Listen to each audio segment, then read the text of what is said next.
What is happening, everybody? It's been a while since I've uploaded, pretty much. Haven't done nothing on the season, and there's been a reason for that.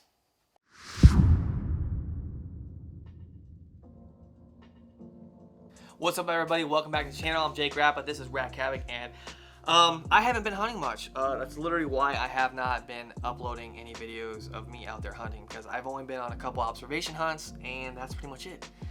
No shooters, nothing for me to go after. I just wanted to kind of see how the deer are moving and try to figure out a game plan before this big push that's about to happen this week with the pre-rut kicking in and trying to get up to some big boys. So if you're into small parcel, high pressure hunting, this is the channel for you, so be sure to hit that subscribe button. So my first hunt of the year was, I think, the end of September, 1st of October. Went and sat in a food plot, and I wanted to see how the deer were moving in there because I wasn't really getting a ton of photos, and I was like, what's going on here? Am I missing something? Ended up having a bunch of doe come in, a bunch of young bucks. Had a nice young 8 come in. He was, a 1.5-year old buck. He comes in the food plot. And he comes right on the tree. It's like he knows something's up because it's different, and it's because I'm in the tree. And he hangs out, eats, does what he does, and I'm sitting there thinking, man, what is going on? Why didn't I not get any pictures of this deer cruising to get over here?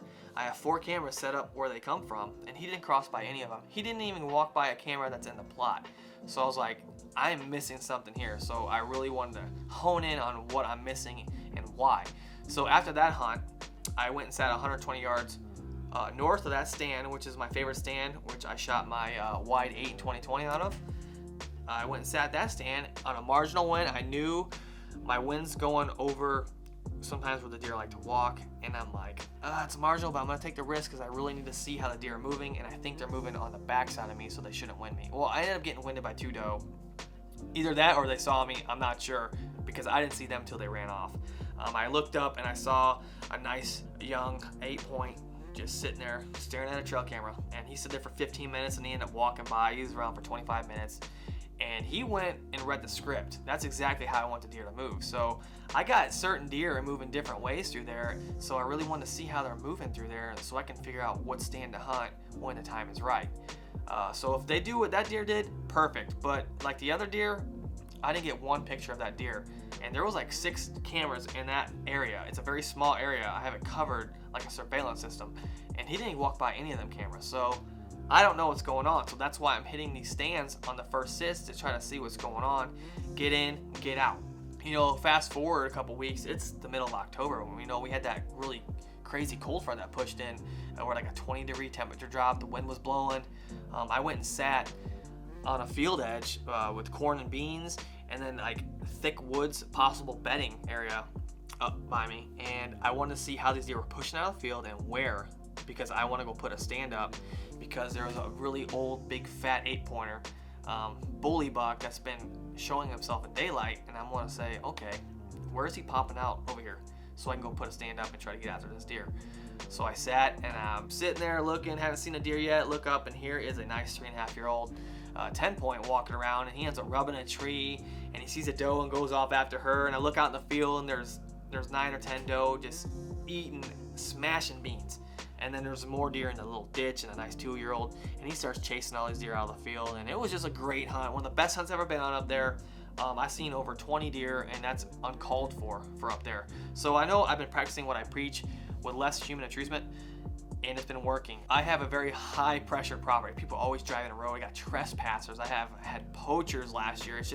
It's crazy, and I stay out there as much as I can. I don't want to be in there unless the time is right. So I went on these hunts specifically to figure out how to get in after these deer, and if I can see something that I'm missing on camera, because just because the camera's there and you're not getting pictures of them doesn't mean they're not there. Point exactly, that 10-point that came up, he didn't walk by any camera. I didn't get one picture of him that day, and that camera is all over. Same thing, that little young 8 that walked in on me out of the food plot, I didn't get one picture of him either. So just because they're not on camera doesn't mean they're not there, and you could be missing parts of the puzzle because you're not seeing it. So that's why I would sit these observation stands and try to figure out and hone in on these deer before the big push is happening. So I went and hung a stand in my north spot, which is a really hot spot. It gets really hot by the end of October to to about November 7th, and then it starts dwindling down. And last year I was hunting this big buck, and he was running this edge the whole way, and I'm like, I really need to put a stand over there, and I did finally, and that's where I will be hunting my next hunt. So I got that stand hung, and then that's pretty much all I've done so far.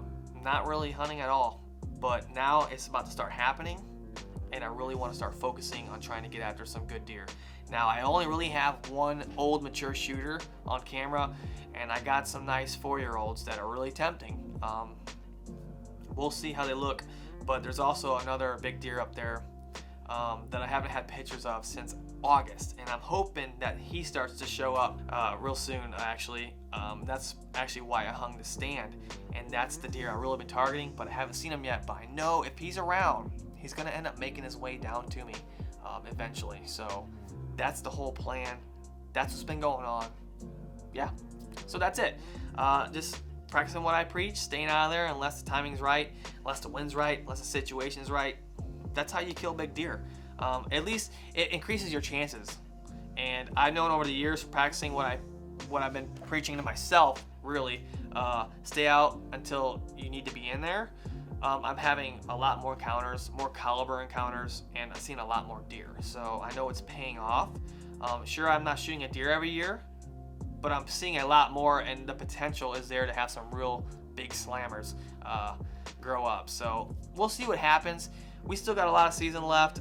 Hopefully the footage is there, the excitement's there, and I can bring you guys some better videos coming here shortly because the push is happening. So yeah, guys, that's all I've been doing lately. I haven't really been hunting. I spent a lot more time doing things around the house, getting things done, hanging out with family, which is pretty important, right? So increasing my time with my family until I really need to start hunting, because I know how this property works after watching it really closely for the last 3 years. So we'll see what happens. If that's something you're into, watching a bad bow hunter trying to kill big deer, this is the channel for you guys. Be sure to subscribe, hit the like button, and hit the notifications bell, because I'm going to be posting some content kind of real soon, because the rut is got to kick in here in a couple weeks, and it's going to be on fire. So I will see you guys next time. Hopefully, got some action for you.